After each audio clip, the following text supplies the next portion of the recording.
Bom dia,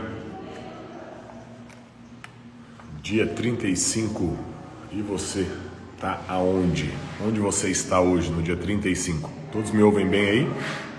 Como é que estão? Leandro Oliver, fala da onde, Leandro? Eduardo, da onde vocês estão falando? Escreve pra mim aí, qual é a sua cidade?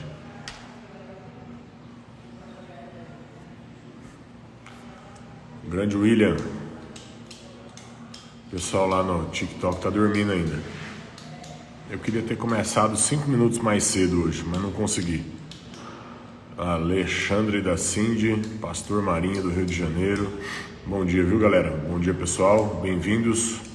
Dia 35. Não é o tipo de dia que eu gosto não, viu, galera? Mas é importante. Eu gosto quando tem problema. O cara tá com a vida muito sossegada, tá muito calmo. Shalom, shalom. Vamos lá, a galera tá chegando aí. Daqui a pouco a galerinha do curso entra. A Cris já chegou. Juliano. Bom dia, pessoal. Só pra gente retomar. Ontem a gente estava num dia em que eles estavam reunidos, todos no escritório, olhando números, olhando possibilidades, olhando dados, o que é que eles precisam fazer quando chegarem na divisão, se vão visitar as fábricas, se vão entrevistar os funcionários, qual que era a dinâmica, o que resolve o problema, né? Se é fazer uma reunião, se é fazer uma estatística, se é ter os dados, se é tomar logo uma atitude, ou se é olhar para os gargalos e assim, baseado no que o livro é a teoria das restrições, é o cara especialista em olhar para o gargalo. Eu quero dizer para você que se você tiver um problema, uma situação nova, algo que você está começando a enfrentar agora que você nunca viu, comece procurando pelos gargalos, certo? Dia 35, o livro é A Meta, de Eliyahu Goldratt. Eu sei que você já está aqui comigo há bastante tempo. Depois de hoje vão faltar só 5 dias para acabar. Então, segunda, terça, quarta, quinta, sexta-feira a gente acaba. E na sexta-feira a gente vai ter que acabar de um jeito muito diferente. Vai ter que ser só no Instagram, vai ser em trânsito. Eu vou estar me deslocando para São Paulo, vou fazer um curso lá em São Paulo. E aí vocês começam a ver um pouquinho de como que é a vida louca do cara que inventa que vai dar live todo dia às 7 horas da manhã, né? Bom dia aí, Cláudio. Bom dia, galera que tá chegando. Pedro Cussolini. Não é possível que você tá aqui, Pedro. Bom dia. Bem-vindo. Canal do YouTube, @Pegos pelo Tráfico. A Cris tá escrevendo lá no... Como é que fala? Reivindicar. Pum, vamos bater um negócio desse aqui pra ver o que acontece. A Cris tá colocando lá no YouTube, né? No canal nosso do YouTube, @Pegos pelo Tráfego. A Cris está secretariando lá do Instagram hoje.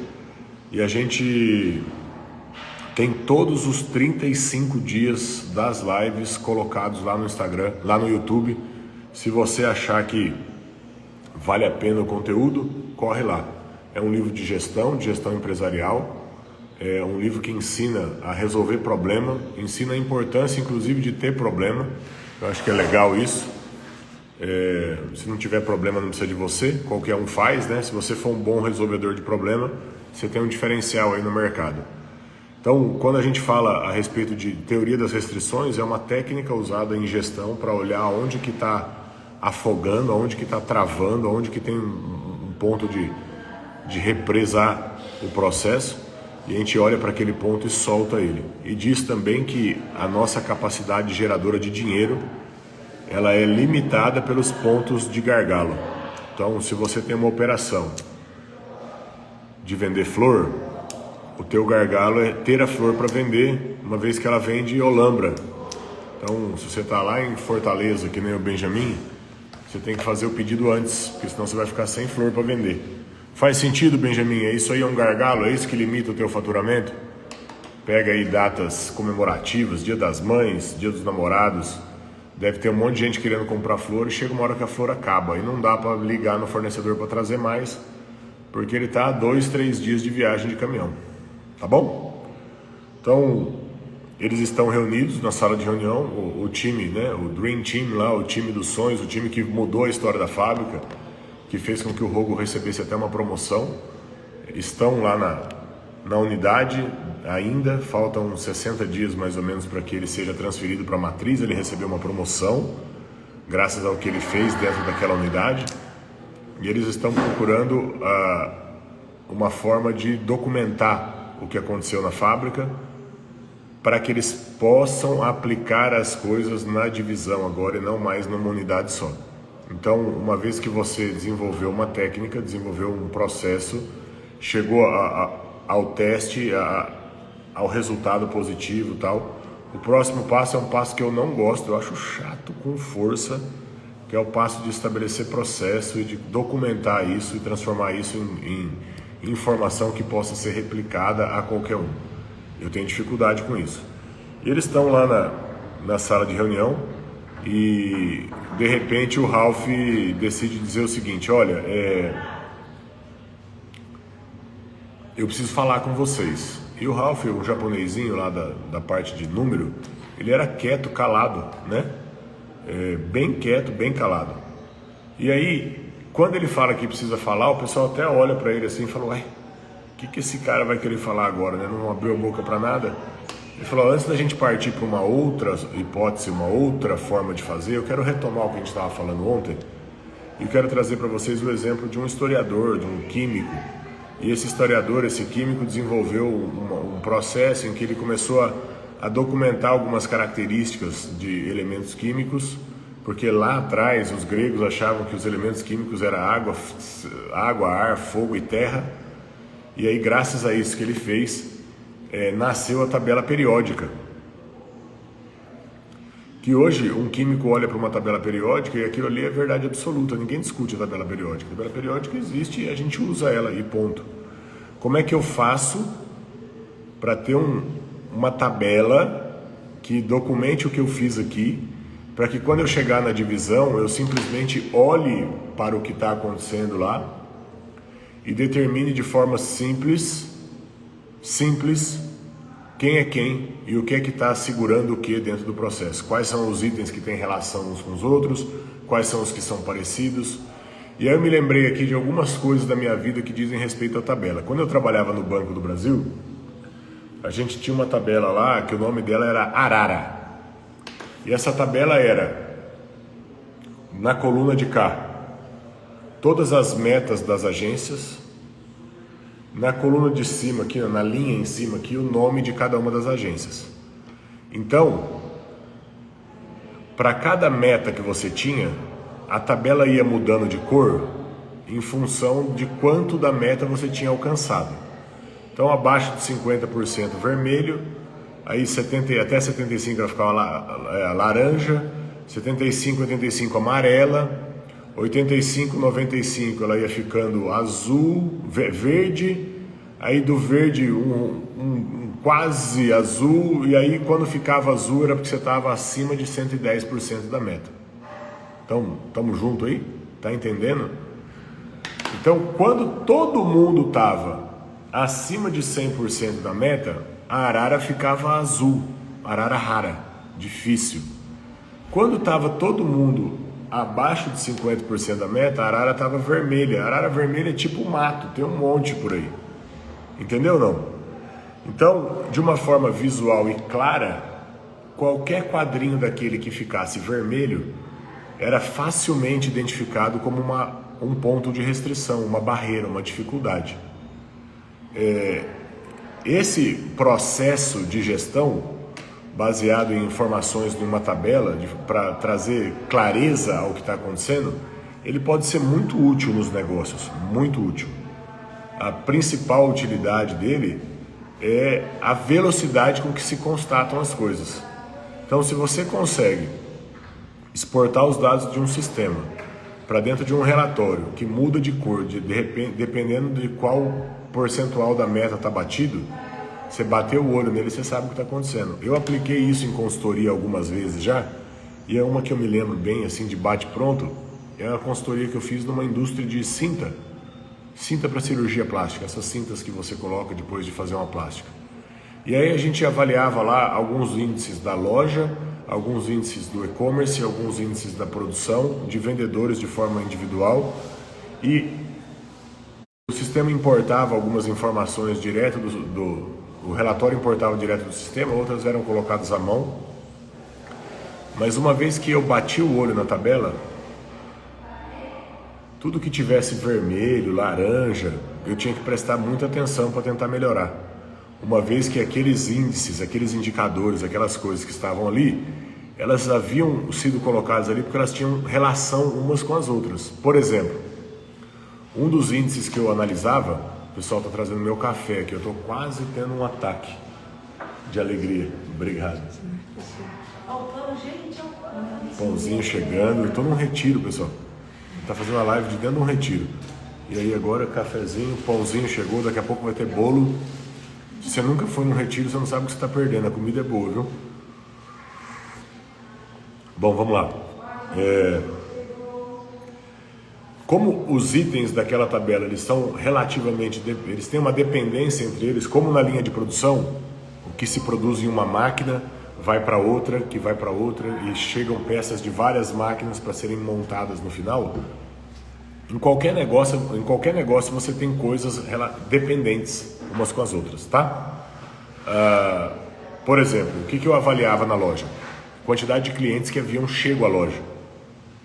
Chego até lá, ou pelo WhatsApp, ou pessoalmente, ou por telefone, certo? Chegaram lá, é um número.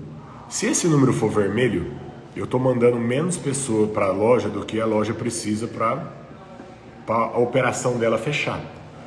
Então eu aumento a propaganda, o anúncio para ir mais pessoas para a loja. Faz sentido aí? Escreve aí, sim. Não faz sentido, nem sei o que você está falando, você é maluco. Estamos falando aqui de como avaliar coisas, como estabelecer parâmetros, metas, para que de forma visual você saiba onde que está enroscado, tá? O segundo índice, né, logo depois da quantidade de gente que havia chego à loja, era a quantidade de vendas que haviam sido feitas. Então, em número de vendas, não em valor. Chegou 100 clientes, eu vendi para 10. E havia uma relação entre cliente chegando e venda, e o meu índice tinha que ser acima de 60% para ser bom. Quanto mais próximo de 100%, mais azul ficava. Beleza? O próximo item era a quantidade de itens por pedido. Se eu fazia a venda de uma cinta, de duas cintas, de uma cinta, de duas cintas, de meia cinta, fita, quantas coisas eu vendia para cada cliente, porque o jeito mais fácil de você aumentar o faturamento de uma empresa é aumentando a quantidade de peças que você vende para o mesmo cliente. Porque você não tem um esforço de trazer mais clientes, você vai vender para quem já é seu cliente. Então, quando eu insisto com a Cris que ela faça um sistema de acompanhamento do consumo de ração dos cachorrinhos dos clientes dela e ligue para o cliente dizendo, olha, a ração vai acabar daqui a 3 dias, eu quero vender mais para o mesmo cliente. Quando eu rodo um remarketing, por exemplo, em cima de um estabelecimento que faz sobrancelha, para que toda cliente que veio veja um anúncio dizendo, está na hora de você voltar 28 dias depois, pega essa aí, ó, 25, 26 dias depois da pessoa fazer a sobrancelha, você começa a rodar um remarketing, certo? Em cima das pessoas que já foram lá dizendo, está na hora de voltar, sua sobrancelha já deve estar feia. Você faz com que a pessoa volte, certo? Com 27, 28 dias, e se elas voltarem com 27, 28 dias, elas vão mudar de 8 vezes ao ano que vão ao estúdio para quase 13 vezes ao ano. A Cris disse aqui, ó, Gil, apliquei só parte da teoria que você me instruiu e aumentei essa semana em 30% o faturamento. Cara, que legal, Cris. Parabéns, viu? Muito feliz. É isso que a gente quer aqui. A gente quer que as pessoas entrem, escutem, que faça sentido e que elas coloquem isso para rodar dentro do negócio delas. Voltando lá para nossa arara, né, para o nosso relatório colorido, O próximo índice para mim que era importante era a quantidade de peças vendidas. Depois de peças vendidas, eu queria saber o ticket médio. Porque olha a pegadinha aqui, fica comigo. Eu vendi 5 peças para cada cliente que entrou na loja, mas foi 5 lacinhos de cabelo, de quinzão cada um. Você fez uma venda, na verdade, de R$100, menos de R$100. Se você tivesse vendido uma cinta de R$400, o teu ticket médio era muito maior. Então esse número para mim era importantíssimo, era saber quanto cada cliente estava largando de dinheiro lá. E depois eu tinha uma última coluna que era quantidade de itens versus valor total do ticket, né? Para a gente poder saber quanto ele estava de média por peça, e eu também avaliava o valor de média por peça. Por quê? Para dizer para o meu vendedor o seguinte: não tem problema você vender um lacinho, desde que você tenha vendido uma cinta. É melhor você vender 2 cintas do que vender uma cinta e um lacinho. Mas se a pessoa comprou 2 cintas, venda um lacinho também. Aumente a quantidade de peças. Está entendendo? Uma calcinha, um lacinho, aí tanto faz. Essa era a linha de avaliação da loja no atendimento presencial. Eu repetia isso no atendimento online. Eu repetia isso para a linha de queimadura específica. Eu repetia isso para linha de pijama específica. Depois eu ia para uma outra parte em que eu abria por tipo de peça comercializada. Então eu tinha metas por cinta, metas por pijama, meta por calcinha, meta por lacinho, e a tabela ficava mais vermelha ou mais azul em função do que estava sendo batido de meta para cada linha de produto. Ô Gil, para que isso? Para saber se o mix de produto estava sendo comercializado, para ver o que não estava sendo comercializado, o que estava dando problema no processo lá. Porque se eu preciso vender 2, 3 coisas para um cliente que está indo à loja, e eu vendo cinta de cirurgia, eu precisei inventar outras coisas que a pessoa compra junto. Por exemplo, pijama. Então eu tinha meta para vender pijama. Faz sentido? Cinta ele já vai comprar. O que mais que eu posso vender para ele? Posso vender um pijama para ele ir para o hospital? Posso. Que jeito esse pijama? Às vezes ele tem que abrir nas costas, às vezes ele tem que abrir na frente todinho, de botão. Um pijama que possa ser usado com a cinta de forma prática e que não traga dor ou constrangimento para usar. Chinelo, calcinha, um monte de coisas que a gente foi colocando na linha que aumentavam a quantidade de itens que o mesmo cliente comprava no presencial, beleza? Aí eu tinha toda a parte do online e avaliava a parte do online da mesma maneira: quantas pessoas entraram no site, quantas foram até o carrinho, quantas deixaram o carrinho abandonado, quantas fecharam compra, quantas compraram mais de um item. E aí, de uma forma muito simples, eu olhava para essa arara, esse é um relatório gerencial, e sabia o que estava agarrado. Quando a gente olha para o que eles estão fazendo aqui no capítulo 35, eles estão fazendo exatamente isso. O Nakamura vem com o exemplo da tabela periódica, mas o que eles querem mesmo é achar uma ordem de fatores que na divisão como um todo gerem processos dependentes e, colocando eles numa tabela, poder avaliar de forma visual o que está enroscando. Não sei se faz muito sentido para o seu negócio, mas se você não tiver a informação na sua mão de uma forma precisa, clara, objetiva, você está achando que está acontecendo alguma coisa. Achar não resolve. Uma das coisas que mudou o jogo para a gente aqui na empresa foi o serviço que o nosso terceirizadora da área financeira presta para as minhas empresas. Se eu entrar agora no sistema, em qualquer um dos 9 CNPJs, minha primeira vez aqui, só um minutinho, vou falar já. Se eu olhar no sistema qualquer uma das 9 empresas que eu sou sócio, eu sei quanto ela faturou, quanto ela vai faturar, quanto ela gastou, quanto ela vai gastar, quanto ela gastou em cada lugar, em cada produto, quanto ela recebeu em cada lugar, em cada produto, se tem inadimplência, se não tem. Então, de uma forma bem rápida e visual, eu sei aonde está agarrado e o que eu preciso acudir. Isso me ajuda bastante, tá bom? Porque eu ainda sou o gestor de algumas dessas empresas. Ainda. Não serei por muito tempo, porque os sócios estão sendo preparados para tocar o negócio, tá? O livro é A Meta, Vanessa, A Meta. É um clássico, 6 milhões de cópias vendidas em volta do mundo, de gestão empresarial. Só que ele é em romance, é uma história, tem personagens e tal, é bem legal de ler. Nesse momento, o nosso personagem principal sai de casa e vai até a casa dele, vai embora para casa de noite, chega em casa, encontra com a esposa, e a esposa e ele combinaram, depois da crise que eles tiveram, que todos os dias à noite eles vão bater um papo, vão conversar, vão trocar uma ideia em casa no final do dia. E quando ele chega em casa, ele fala: e aí, Julie, como é que você tá? Como é que foi seu dia? O que aconteceu? Me conte aí o que está acontecendo no seu, né? Como é que tá seu dia aí? É legal aí, Vanessa, só a informação para quem está chegando agora, de que os 35 capítulos que nós já estudamos estão um a um em lives de 30 minutos postados no YouTube, no meu canal, @PegosPeloTráfego. Vale a pena você ir lá assistir, porque a informação é bem bacana e isso tem mudado de novo a forma como eu trato os negócios e como eu faço as coisas, tá? Olha lá, a galera tá lá no dia 5 no YouTube. É isso aí, cara, isso aí. Vou assistir, é isso aí, Vanessa, assiste porque, quando eu li o livro a primeira vez foi muito bom para os meus negócios e a releitura agora tem sido melhor ainda. Eu percebi algumas coisas na minha casa que eu pude consertar a tempo.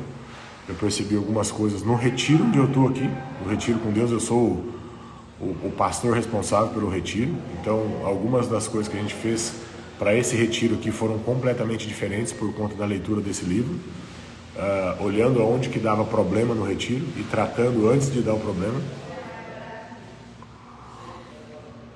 A equipe passou por um período longo de treinamento para se preparar para estar aqui. Então, tem ajudado bastante, mesmo, de verdade. Ele está em casa agora, estão conversando, ele e a esposa, e ele pergunta para a esposa: como é que foi o seu dia, o que você fez hoje? Ela falou: eu fui na biblioteca e eu passei um tempo lá lendo a respeito de Sócrates. Ele olha para a mulher dele e fala: Sócrates? É, Sócrates. Você falou para mim que eu precisava entender o discurso, né, de convencimento socrático e tal, para poder entender você e os nossos filhos, então eu fui estudar. Ele falou: mas Sócrates é muito chato. Ela falou: não é chato, nem foi ele que escreveu, foi o assistente dele, o Platão, que escreveu. E você já leu alguma coisa de Sócrates? Ele falou: não. Então como é que você sabe que é chato? Para mim foi legal. Ele falou: amanhã, se continuar legal, você me conta.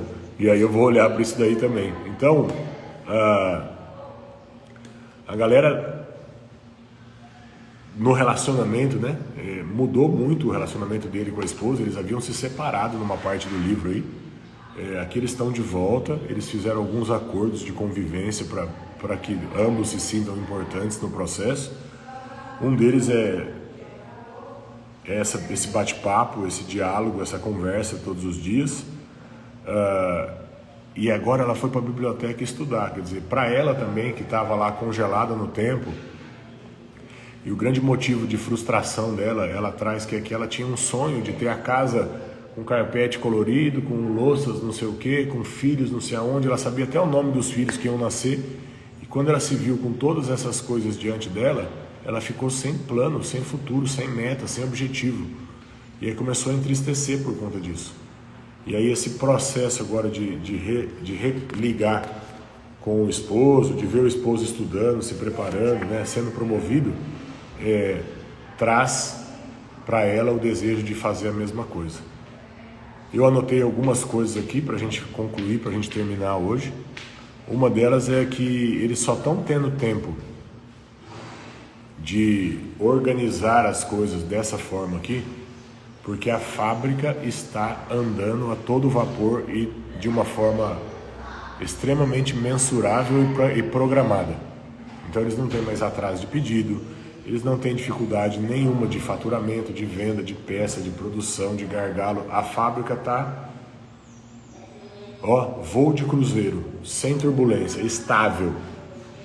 Por conta disso, estão os 5 cabeças do processo dentro de uma sala de reunião, estabelecendo pesquisa e formatos de um relatório que possa ser usado na divisão. E eu disse aqui, eles só estão lá gastando esse tempo porque a fábrica está redonda. Tem gente que fica gastando tempo. Pessoal, presta atenção nisso aqui é muito sério. O cara fica gastando tempo, querendo preparar, querendo otimizar, querendo melhorar, querendo desenhar, querendo não sei o que, querendo fazer reunião da reunião para marcar reunião, dizendo que vai ter reunião. E a operação dele tá uma bagunça. Cara, a tua operação tá uma bagunça, foca no gargalo, vai resolver o gargalo. Só isso. Simples. A Cris, eu vou compartilhar aqui, você falou que aumentou seu faturamento em 30%. A Cris me ligou outro dia e falou, cara, eu tô preocupado porque tá assim. Eu falei, Cris, qual que é o gargalo? Ela falou, é esse aqui. Eu falei, vai no gargalo. Só isso. Vai no gargalo. Aí ela voltou com umas ideias, a gente organizou as ideias, achou um caminho melhor e ela foi 30% a mais de faturamento em uma semana. Provavelmente vendendo para os clientes que já eram dela. Porque ela não tá rodando anúncio ainda. Entendeu? O menino foi sair aqui, deu com a cara na porta de vidro. Não viu a porta fechada. Eu não gosto muito de dias assim de pesquisa para relatório, pesquisa para processo, pesquisa para método. Não é o meu estilo. Eu tenho gente na equipe que gosta de processo, de método. Até conversando com o meu time, a gente percebe a importância, de repente, de ter alguém bem especialista em processo dentro da equipe. Mas eu gasto bastante tempo pesquisando formas de resolver problemas. Felipe está na live. Felipe, você caiu da cama, filho? Olha, hoje é o dia que está aparecendo gente diferente aqui na live, viu? Pedro Cussolin era um amigo do cavalo. Felipe é um mentorado meu de 8 anos já, Felipe, que a gente trabalha junto? Eu acho que faz mais ou menos isso. Bem-vindo. Nós estamos no dia 35, você chegou cedo pro final, mas todos os outros dias estão gravados, estão no @pegos pelo tráfego. Eu estou quase sem voz hoje, porque eu estou falando bastante aqui no retiro. Estou no retiro com Deus, Fê. Felipe já passou pelo retiro com Deus. A Vanessa é aluna do curso e veio pela primeira vez para cá, graças ao convite da Cris lá no grupo. Bem-vinda, Vanessa, você vai gostar bastante dos outros 35 dias, tá? Bastante mesmo. Tem muito sentido para empreendedores, para empresários. Felipe, eu tenho certeza que vai assistir os outros capítulos aí e vai se surpreender, porque muito do que eu falo para ele é extraído desse conhecimento desse livro, tá bom? É isso, eu não gosto muito de preparar esse tipo de relatório, de fazer esse tipo de coisa, menos ainda dessa parte de controladoria, de processo e tal. É importante, me ajuda muito no dia a dia, mas não sou eu que faço. Eu tenho um processo estabelecido aqui para gerar isso no BPO, na empresa de gestão financeira. Ontem eu estabeleci um outro processo que eu acho que faz sentido para quem tem loja e vende produto e vende coisas num mix de produto. Como a gente tem 9 empresas aqui, a gente vai criar uma tabela e cada cliente vai ganhar um xizinho para quando ele consome produtos de uma das empresas. Então, se ele consumir produtos das 9, que logo serão 10, por enquanto ainda são 9, ele vai ter lá 9x, ele vai ser um cliente 9 ou 10, né? 100%, 90% e tal. Se ele for um cliente que consome só de uma empresa, ele é um cliente 1. Se ele deixou de consumir de todas as empresas, ele passou a ser um cliente 0. Ele já foi cliente e não consome mais nada. E a gente vai dando nota para o cliente em função da quantidade de empresas que ele consome coisas. E com isso eu pretendo fazer com que os meus clientes consumam coisas de outras empresas do grupo e vai haver um esforço para apresentar as outras empresas de forma clara e transparente. Então, deve haver um jeito aí para você fazer esse tipo de análise, esse tipo de metrificação dentro da tua vida, dos teus negócios, da tua igreja, do teu retiro, da tua casa. Conversando com um dos alunos que está assistindo a live diariamente, ele falou para mim assim, cara, isso aí ajudou muito. Porque a gente ia no mercado, olha que louco isso aqui, a gente ia no mercado e todo mês fazia a compra igual. 5 arroz, 4 feijão, 3 macarrão, 2 pomarola, 4 açúcar. Todo mês era sempre igual, a mesma lista. E aí eu fui ver o estoque, ver o inventário e vi que açúcar, tinha açúcar pro resto do ano lá. E a gente tava comprando mais 4 todo mês. Não comprei açúcar. Eu comprei só o que estava faltando para ter aquele estoque que a gente acha que é o mínimo que precisa ter dentro de casa para dar certo. Cara, eu gastei menos da metade do que eu gasto no mercado esse mês. Eu tô tão feliz e não vai faltar nada, porque o resto já tava lá. Olha que coisa de doido, né? Então é isso. Pessoal que tá chegando aí agora, Rubens, bem-vindo, Rubens. Obrigado pela sua visita. Ô Rubens, a gente está aqui num retiro da igreja agora, mas compartilhando o conhecimento desse livro aqui, ó, A Meta, de Eliyahu Goldratt, um expert em administração, um livro que foi vendido para 6 milhões de pessoas. Bom dia, Lê, tudo bem? E esse livro tem ajudado a minha vida no processo de consultoria para negócios e nas minhas empresas, a olhar de forma bem simples onde é que eu estou tendo dificuldade no meu processo, onde eu tenho um gargalo, onde eu estou com restrição no processo, e acudir aquele gargalo de forma efetiva para liberar o processo.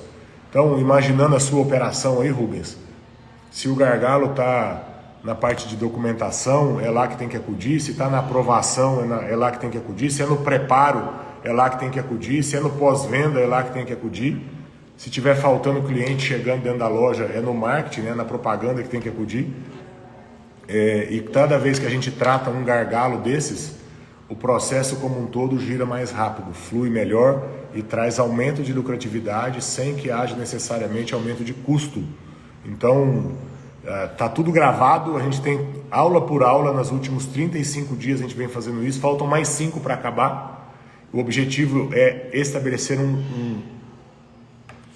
um hábito de estudar nas pessoas, um hábito de todos os dias às 7 horas da manhã ler um capítulo de um livro. Esse é o meu objetivo para o pessoal que assiste aqui, para os alunos, para os clientes, para os amigos, e eu espero que para vocês seja legal. Eu vi aí que a Lê entrou aí. Lê, nós estamos no retiro, faltou você aqui, viu? Entrou aí hoje. Lê, estuda as outras aulas que vai fazer muita diferença no seu dia a dia, viu? Tá bem bacana o que a gente fez aqui. Se você gostou, volta amanhã. A gente está quase no final desse livro e eu vou começar a contar para vocês qual vai ser o próximo livro. O próximo, Gil? É o próximo. Hábitos dependem de um prazo longo fazendo a mesma coisa, para que a gente tenha isso como rotina e que não abra mão da rotina, do que está habituado a fazer por conta de outras coisas. Eu já transmiti essa live de Uberlândia, de Campinas, de Panorama, de Paraty, no Rio de Janeiro, de dentro de um retiro. Na sexta-feira eu vou transmitir de dentro de um evento em São Paulo. Não importa onde você está, importa que você tenha hábitos e se mantenha fiel a eles, para que a tua vida mude, se transforme, que você consiga realmente aprender e transformar. Volta amanhã e traz mais um, a Cris falou. Beleza? Até amanhã, pessoal. Domingão, curtam com a família, aproveitem o dia e amanhã nós estamos de volta. Valeu! E aí?